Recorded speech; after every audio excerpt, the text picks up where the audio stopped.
Hearing is a sense that allows us to perceive and interpret sounds. But what is a sound? Sound is a mechanical wave.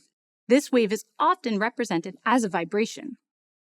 The sound wave propagates by vibrating the medium it's traveling through. For example, when a loudspeaker emits a sound, we sometimes see the membrane vibrating. We can hear the sound because it makes the air vibrate, which in turn vibrates the organs in our ear. When we think of the ear, we usually think of the visible outer part, called the pinna. In reality, it's much more than that. The ear consists of 3 parts: the outer ear, the middle ear, and the inner ear. The outer ear directs sound to the middle ear, which amplifies or reduces the sound. The sound is then transformed into nerve impulses in the inner ear and analyzed by the central nervous system. This is when we perceive the sound. The outer ear consists of the pinna and the auditory canal. The role of the pinna is to focus the sound waves into the auditory canal. Hair and earwax glands keep dust and other unwanted elements from entering the canal.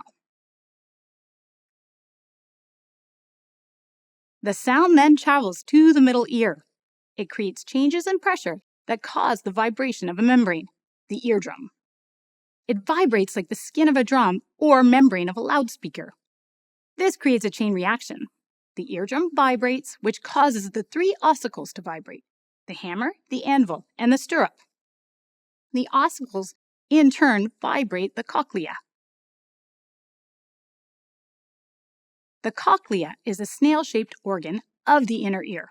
It's hollow and contains a liquid that's vibrated by the sound. The ciliated cells in the walls of the cochlea pick up this vibration and transform it into nerve impulses.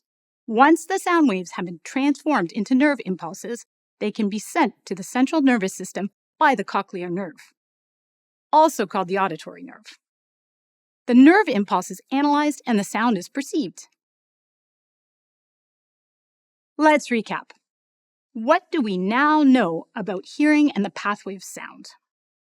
Remember, it's all a chain reaction. First, the sound waves make the air vibrate. Then the wave enters the pinna and the auditory canal. The wave then vibrates the eardrum, followed by the ossicles and the fluid of the cochlea. The ciliated cells in the cochlea capture the wave and transform it into nerve impulses. This is the end of the sound wave's journey. The nerve impulse travels through the auditory nerve, or cochlear nerve, and to the central nervous system to be analyzed. What about the eustachian tube? Its role is to balance the pressure changes in the ear. The eustachian tube is connected to the pharynx, located in the throat, which allows the pressure in the ear to balance out when swallowing or yawning. The inner ear is also involved in maintaining balance, particularly through the vestibule and the semicircular canals. The semicircular canals look like 3 rings oriented along 3 axes: up and down, left and right, forwards and backwards. This configuration allows us to orient ourselves in 3 directions. When the body moves, the liquid in the vestibule and the semicircular canals vibrate. These vibrations are picked up by the ciliated cells of these organs, which transforms this information into nerve impulses. The nerve impulse then travels through the vestibular nerve. It is then analyzed by the central nervous system, which processes this information along with the information sent by the eyes and the rest of the body to maintain balance. This is how your ear allows you to hear and keep your balance.